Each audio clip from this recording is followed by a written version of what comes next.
All right. Well, how many people are a sibling? Raise your hand. If you got a brother, or almost everyone. Cool. All right. So when I was growing up, I was the oldest of 3. I had a brother and a sister. They were both younger, if you didn't catch that. My brother was the second oldest, and my sister was the runt, okay? So how many are the oldest? Let's do that, too. Raise your hand. Yes. All right. We are all brothers and sisters in this place tonight. How many know what happens when you're the oldest? You're expected to be the mature one, right? Yeah, that's funny, isn't it? You're expected to be the mature one. You're expected to be the one that leads, the one that kind of brings everything in. That was cool. That kind of brings everything together. Let's not do that one on me because I feel like a star and that's not me. But the head of the household or the oldest brother is supposed to be the guy that knows everything and that teaches and trains as they walk behind you like little ducklings, right? Except if your younger brother is really good at Nintendo 360. Then it changes. Hold on, back. I know, dinosaur up here, right? In my day, it was Nintendo 360, and so I was the good older brother. I did lead by example, but when that game came on, when that console came on, no matter what the game was, whether it was sports or Donkey Kong, or I'll stop naming games so I don't make myself any older, but as those games were on, he and I would just go at it, right? With the controllers at first. We would just go at it. We were battling, and he would destroy me every single time. Anybody else in here? Okay. Humble we are. But he would destroy me. And like a bad brother, I would do this. This game is stupid. And I'd walk out. Now, the problem was, he bought that game, he bought that console, he bought that controller, he bought everything. So he would really get upset when I threw it. But my point is there was some tension among the siblings. The other thing, my sister was just young, so she was a runt. But, I don't need to explain that because y'all know what I'm talking about. But my brother had another thing that he did when we were growing up that I absolutely couldn't stand. And that was that he liked to be cold. He liked to be cold. And so our house was set up to where his room was here, my room was there, but we shared a bathroom. Terrible parental move, but we shared a bathroom.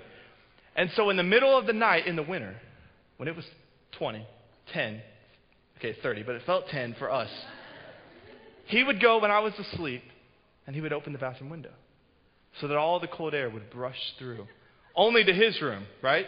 No, it didn't happen. It came into my too. And so every morning in the winter, I would wake up and my throat hurt. I'm coughing. I'm shivering. I feel sick. And I don't understand why. Until one day I discovered that he was opening the window and then closing it before I woke up so that I would never know. Now, that arose some major sibling tension. Okay, I'm talking tension because I don't like being sick and I hate sore throats. Now, my point is this. Joseph and his brothers are embarking on a journey that could be very similar to what I just described and what many of you are pondering as we sit here thinking of the terrible things that your little brothers and sisters did, or older, even worse. I feel bad for you guys that are the youngest. But they're brothers, and they are building some sibling tension and some sibling rivalry. Now, a little bit about Joseph. Joseph was 17. Joseph had 12 brothers. One was on the way. He wasn't here yet. But he had 12 brothers. Now, the problem was, as we read in our text, his dad favored him. Now, the truth is, I'm going to break some bad news to you guys that I think is true. Your parents love all of you equally. But there's a good chance that they enjoy one of you more than the others. I don't want to start any problems, but I'm just being honest, okay? There's a good chance that your parents enjoy one of you over the others. Now, the problem here is Joseph's dad decided to tell all of them, this guy's my favorite, okay? In a lack of better words, that's what he said. So, terrible parenting move, but a loving father. So, Joseph became a little bit boastful, as we all would. If your parents told you that you were the favorite, gave you a beautiful little coat, that he gave him a special coat back in that time, would maybe relate to us semi as by getting a brand new car while everybody else had to walk. That would be kind of close to how it worked here. And so Joseph did what most of us would do. He got a little boastful. I'm one of the youngest. My dad loves me more than you. And this is really cool. And then he had a dream. And that dream said that they would all bow down to him. And he did what? He jumped the gun. He jumped up and he said, hey, check out my story. Check out this. Did you hear what Dad said? I'm the best. You're not. You're going to bow down on your knees to the ground and you are going to look up at me and it's going to be great. Okay, now, words of the wise, if you're a younger brother or a younger sister, that's not a good time to share that story, okay? Not a good time. But Joseph decided to do it. Now, I wanted to set that up for you. Let's move on here, okay? Point 1 tonight, talking about jealousy, okay? His brothers quickly became envious, quickly became jealous of what Joseph had through their father's affection. And so point 1 tonight, we have to be honest, is that this topic in jealousy affects every single one of us in this room. Okay? Now, some of us a little bit more than others, but the truth is jealousy affects all of us. And let me list a couple things that might help bring this into perspective. We are jealous of many things, including, but not limited to, appearance. Some of us, we look at someone and it just sparks a bit of, I kind of do wish I wore that shirt. I kind of wish I could wear that shirt. I wish I had those shoes. We become jealous. Many of us are jealous of dating relationships. We've been single for a long time or maybe just don't want to be single. And so we look at those relationships and we become jealous. We become jealous of friendships. We become jealous of grades. We become jealous of just service in the church. We become jealous of money, cars, clothes, grades, what college I'm going to or not going to. We get jealous of success. Some of us on a lower note are jealous because someone maybe had a parent and you didn't. Maybe they had a dad and you didn't. And so all of these things, I think, help bring us into perspective that this topic is going to address and affect every single one of us in this room. Now, the second point tonight, and this is the biggest problem with our generation today, is feeling entitled often leads us to jealousy. Okay, let me break this down for a second. Our generation, and it's me too, it's me included, we have become a group of people that feel like everything must and should be handed to us. We have become a generation that looks at our authority, whether it's our boss or maybe it's a parent, maybe it's a teacher, and they say one thing that was maybe intended for discipline, and we take it as, who do you think you're talking to? No, you don't talk to me like that. Because we feel entitled. We look at our parents and how they live, some of us more than others, but we look at the house they have, the car they drive, and we go, that's what I should have too. And so we'll jump out into the real world and we'll look around and say, okay, I can't quite afford that with my job, wherever it is that I'm working, but I'm going to make it happen. And so we'll go grab a bunch of credit cards and we'll just start racking up debt. Some of you guys that are getting out of high school, be forewarned, this is one of the most dangerous things a college student falls into. Because we look and see and think that is what I should have. And we're not willing to take just a few years to grow and to mature and to work hard so that those things can be built up over time. We look back and say, they have it and so should I. Now, it's not totally our fault. It's not totally our fault. Whoever played in a sport league like a soccer or a little t-ball, a little bit of something? Okay, most of you guys. Win or lose, what happened? You got a trophy, right? Win or lose, you got a trophy or an award or a ribbon or something. Believe it or not, back in the day, just a few years ago, you actually had to win to earn something. Isn't that crazy? And so what's happened over time is we become a group of people that think everything should be handed to us. They should be handed. Now, let's be honest. Most of us aren't going to stand up in this room and say, yes, that's me. I understand that. But the truth is, for the most part, our generation has become feeling like we're entitled. And the truth is this. What we deserve is not nice cars, a nice house, a good education, a great college. What we deserve because of our sins is hell. That's what we deserve. But we don't have that because we have Christ if we choose to accept it. So the problem is when we start feeling entitled, we'll look around and we'll say, okay, she has a nice car, he has a nice wardrobe, she's going to a nice school.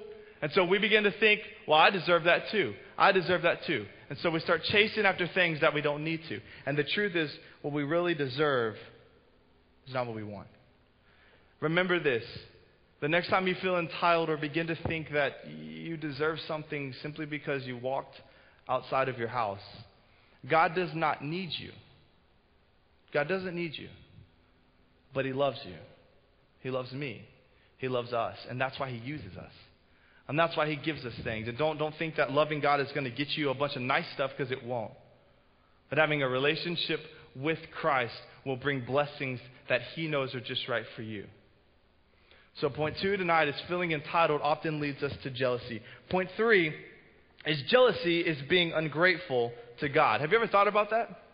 If you truly believe that God is the Almighty, the perfect Creator that only wants the absolute best for you, when you begin thinking that, oh, I need that or don't have that, I want that, I'm a little bit jealous of that because I kind of wish that what you're actually saying is, God, I'm ungrateful. I'm ungrateful for what you've given me. And so we got to be careful that we don't fall into that trap, because jealousy is being ungrateful to God. Many of us, I know for me, my brother, I'm going to talk about him a little bit today. I love my brother. We love our siblings, right? I mean, we love our siblings. Through the bitter end, whatever, the good and the bad. We love them. My brother, when I wake up in the morning as a kid, I didn't look over and say, dude, I don't like you. I mean, I don't. You don't really do that, right? Because it's not the person that you don't like. It's how he acts and what he has. It's that he did destroy me in that video game, and that did frustrate the crud out of me. And so then I do wake up and look at him and go, I don't like you. Now, what's my point? We must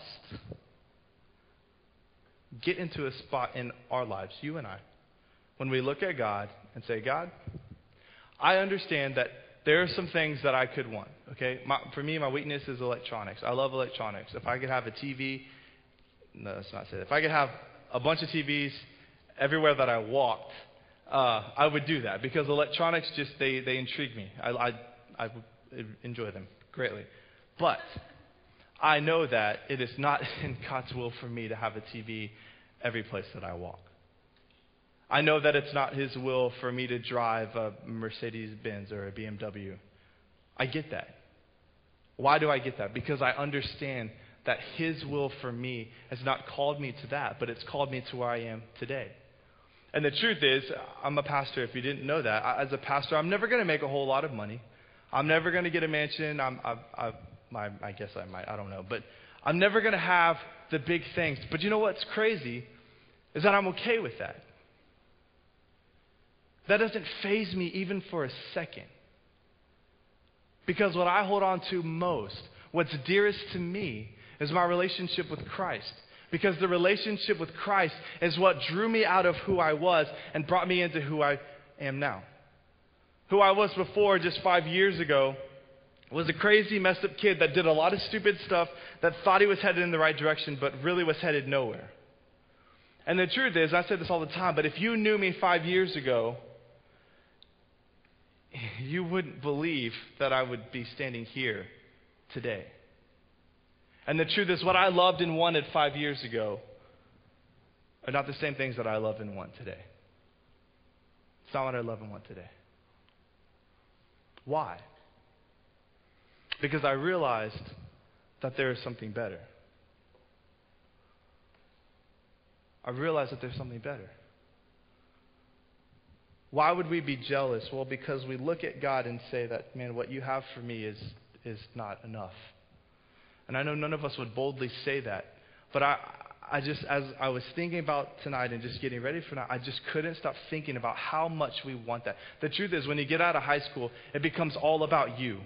It's all about me. It's all about my education. It's all about where I'm going to work. It's all about how good my grades are going to be. It's all about what college am I going to get to. It's all about where I'm going to work after that. It's all about how much money I'm going to make, what kind of car I'm going to drive, who I'm going to marry. And the society starts to build us up into all these things that we want. And if we don't have it, it leaves us going, okay, I'm lacking something. You see someone with an iPad or an iPhone or whatever they have these days, and you go, if I don't have that, I'm lacking something. But that's not true. But society gets us to think that, doesn't it?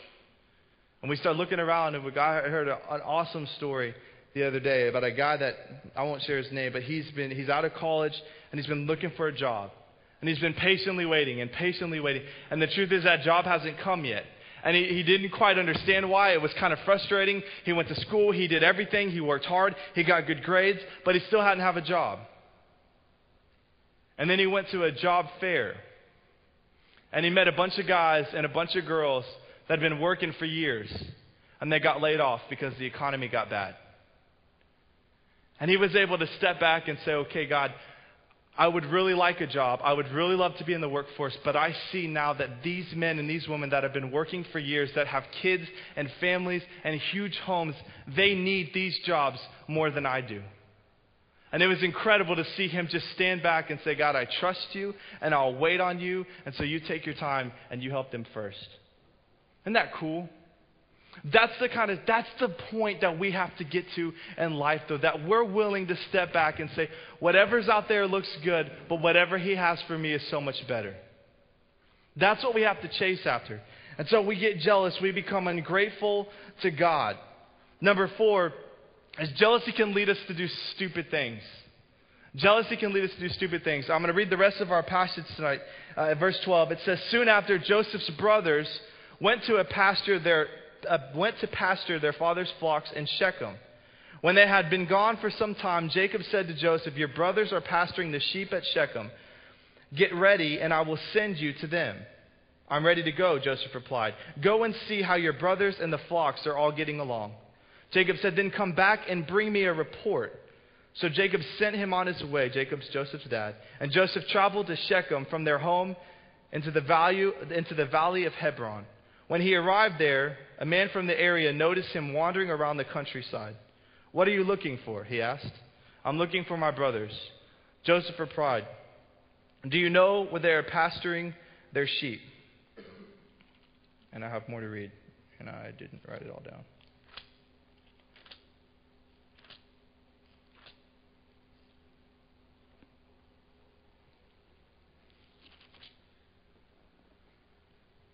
Building anticipation. Can you feel it? And building more anticipation.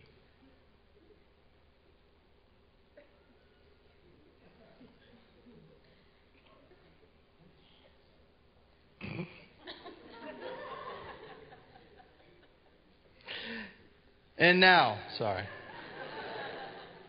That really was not planned. Now, when they saw him from afar, even before he came near, they conspired against him to kill him. Remember, I got to recap for a second. Remember the dreams that he had? He told them they're going to all bow down to him. They're going to worship him. He's going to be the greatest saint ever walk, okay? So they're a little ticked. He's away. He's coming. And so there he goes. They come and and so they begin to think, oh, what can we do? They said, now when they see him from afar, even before he came near, they conspired against him to kill him. Then they said to one another, look, this dreamer is coming. Come, therefore, let us now kill him and cast him into some pit, and we shall say, some wild beast has devoured him. We shall see what will become of his dreams. Apologize for that mishap there. What happens? The jealousy had been building and building and building and building. And when they saw Joseph coming, instead of being the loving older brothers, caring and nurturing that they should have been, they said, how can we take him out? And so they threw him into a pit, is what that text said. a pit. It was actually a cistern, which looks like a bottle. It's about 6 to 20 feet deep. It usually stores water, but if it was drained out, it would be the perfect dungeon. And that's where they threw him. And they let him sit there, and they let him wait. Now my point, we're going to continue with the story as the weeks go on. But with their blood bubbling, Joseph's brothers decide to do something. And what they do is stupid, by the way. If you throw your brother in a pit, that's stupid. But they're not much different than us. Because many of us get caught up in situations because we've been looking at things that we thought we wanted or thought we needed, and we make terrible decisions. Some of us will do things to our body because we are trying to get somewhere. We are trying to look like someone. We are trying to do everything that God does not want us to do with our bodies, and so we'll begin to do things to ourselves. Some of us will jump into a relationship because we've been single for a whole week, and we have to be with someone, and so we just dive into this. That was many of y'all, wasn't it? We dive into these crazy relationships because we think that's what God wants, but it's not. It's what we want. Or we'll begin to lie, we'll begin to cheat, we'll lie on our resumes to make it look better than the guy next to us. When we become jealous, when we become envious, we begin to do things that are stupid.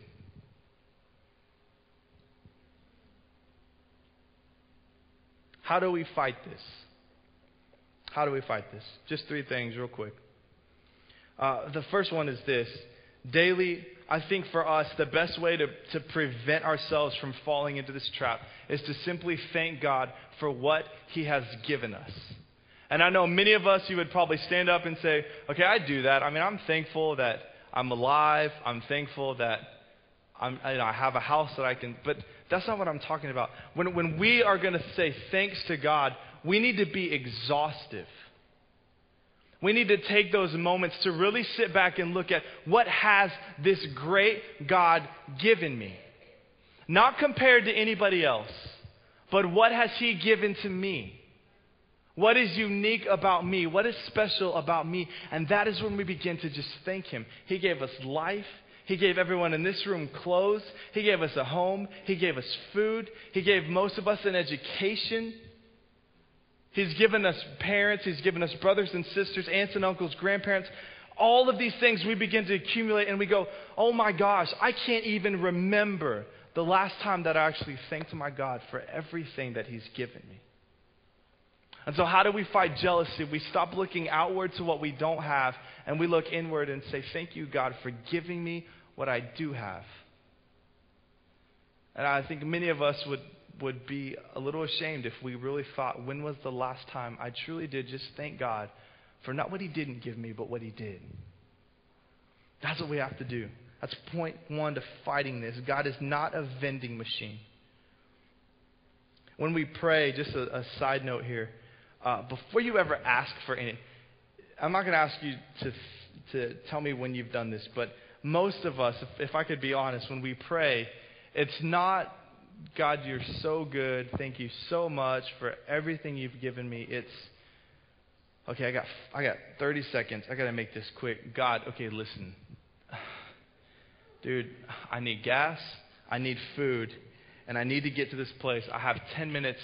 It's going to take about 20. Can you make this happen? Or some of us will, that guy just cut me off. And I know I'm supposed to love him. But I just don't. Or we'll start going, hey, I'm missing a lot of things in life. Like I've been working out. I mean, I've been pumping. I think I'm pumping iron. I don't know, but it's not working. And when I walk by, I'm trying to get this girl to just melt, and she doesn't even look. And so, God, if you could just maybe tweak that or fix that or change that, that'd be really nice. And by the way, you're great. Amen. That's most of our prayers. Now, I'm exaggerating a bit, I know. But the truth is we treat Him like a vending machine. We ask Him, we ask Him, we ask Him, we want and we want and we want. But we forget the simple thing is that He has given you everything that you possibly need. Everything. And so we can't treat him like a vending machine. And we have to be thankful for what we have. Okay, I'm going to move quickly. Number 2 is we must be quick to celebrate and slow to ponder those that have what we don't. We must be quick to celebrate and slow to ponder those that have what we don't. Okay? Let me help you out here. This is what this looks like. Okay? You're sitting at work. Okay? Or school. Your day's going good. And then you get your test back. Doesn't matter what grade you're in. Tests are always just tests. You get your test back. And you go, cool. I got a 73. Okay, I did. But I got a 73. And you're cool with that because you were out late the night before. And you did a lot of other things but study. But you did think about, you prayed God would let you pass the test. But and he did, I guess, if you call that a passing. But then you look right to your best friend who was supposed to help you study the night before.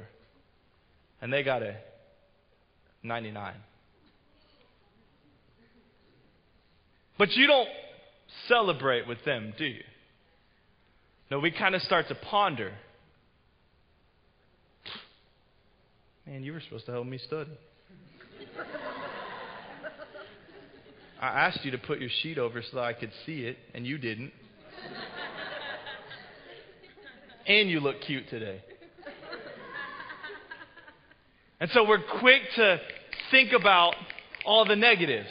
And we're quick to think about what we don't have. But what we need to remember is that we got to be quick to celebrate. Others of you in the work world, or soon to be in the work world, you're going to get an opportunity at your job when you're going to get to be the hero. Okay, a moment is going to come when you get to be the guy that fixed or saved a project. Or you get to be the guy that did the most incredible sales, and it's going to be great. And what do you want? You don't want people to look at you with jealousy and look at you like, who do you think you are? You stole all were my leads and you took them and now you're getting credit. No, you don't want that. You want someone to look at you and go, hey, congratulations. That's a great job. I want to learn from you. But what do? No, we go, are you kidding me? You cheater. It's your family that bought all. And we start getting all crazy because we're quick to ponder and think about the negative. But what we forget is, hey, we need to be people that celebrate each other. And so one way to fight jealousy, to fight this temptation to be envious, is when something good happens around you, man, we celebrate it. And we celebrate it together. And we don't sit there and ponder on what we don't have. Does that make sense? All right. And point number 3, we must trust God's timing. Always. And there's a reason there's a ... always. Because the truth is, most of us, and this is myself included, we love to trust God when it's convenient.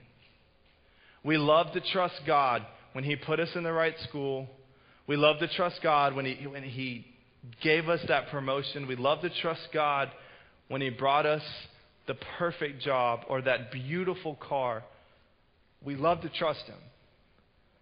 We hate to trust Him when He didn't bring us those things. Usually when we're jealous, it's because we're looking around at something someone else has or a personality that they have become. And we want that.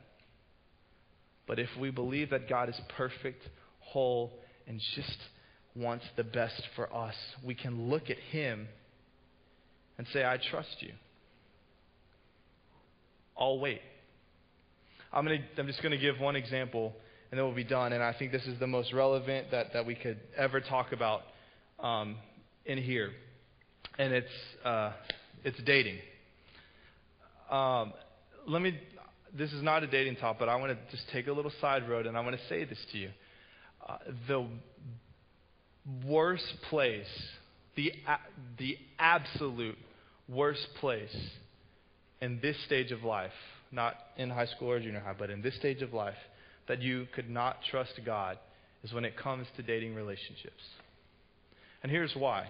Because in high school and junior high and elementary, if you're like me, like when you're 5. But when you date in those, there's no hope. Like 99% of all relationships fail, and 100% of them happen when you're in that age. But what happens when you get out of high school, what happens when you get into college, and what happens when you get out of college is the dating world doesn't turn into just, hey, let's go out to dinner and have all the girls get free meals. Just have to throw that out there. What it becomes is, hey, we're going to begin to pursue a path, and we're going to do this together. And if this works out, we're not going to just spend a few years together. No, that's what our society is teaching us these days. We're going to spend the rest of our life together. Forever. Until one of us die, no matter how wrinkly, no matter how old, no matter how any of that, we're going to stay together. But the problem is, when we don't trust God's timing, specifically when we get out of college, and we look around and we go, okay, I've got my degree, I've got my job, I need a woman. It is time. We will begin to rush. We'll begin to jump. We'll begin to get into relationships we wouldn't have done. We'll begin to do things faster because we want that relationship to last longer. And we get crazy because we just want something that we don't have. Let me tell you this. Please listen. God's timing on everything is perfect. But His timing in your dating relationships is so important.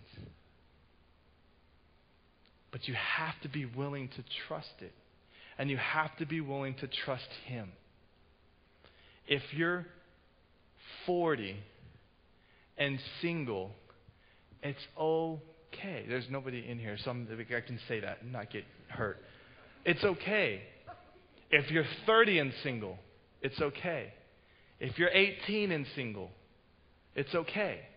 And let me tell you why. I'm going to give you one last thing, and then I promise I'm done. If you jump the gun, let me put this into perspective. A and B. A is the girl, B is the guy. If you jump the gun, you could find the one. That's a whole other talk for another day. But you could find the one. And y'all could start dating. And it could go well. You're walking along, right? But then something happens. B wasn't ready for A yet. And so though the relationship could have been the one, because you rushed it, B is going to start to drift away. And A gets left alone. Now there was joy in the first 3 weeks of dating. There was joy. And there were all the butterflies and all the love notes and all the Facebook posts and all that. But then it was over. And there's nothing left. Trust that if you're single, it's not them that He's working on. It's probably you. And God is probably trying to get you to stop looking around and start looking at yourself and saying, okay, what is it that's going to make me the better husband or the better wife? And then you begin to work on those areas. Or maybe it is the other way around, and that girl or that guy over there, he's still working on them. Because if you got them early, it wouldn't work anyway, right? So we have to trust God's timing. Don't look around and see what you don't have. Be thankful for what you do have, and then trust that His plan is bigger and better than anything that you could ever have. God, listen to me, and I am done, I promise. God does not make mistakes. He does not make mistakes. He didn't make a mistake with how you look. He didn't make a mistake with where you are in life. He didn't make a mistake if you are dating or not. He didn't make a mistake with the job or the car. He doesn't make mistakes. He is perfect. Now, sometimes we choose to go a different way, and that's a whole other story that's on us. But let me tell you this. You trust what God has given and molded and made into you. And be thankful for that. If we'll do that, what we look around and see other people have an iPad or other people have a car, they have all that stuff, you'll go, that's great for them. And we can celebrate that. I celebrate when I see a mansion Because that guy or that girl or that family, they are enjoying it, and that's awesome. But that's not for me, and I'm okay with that. That's how we got to live. He doesn't make mistakes. He makes beautiful things. That's the only thing that he makes. Maybe not in your eyes, but in his eyes, everything he makes, molds, and creates is beautiful. Stop looking outward at what you don't have. Look inward at what you do have. And trust that he has the absolute best thing in store for you.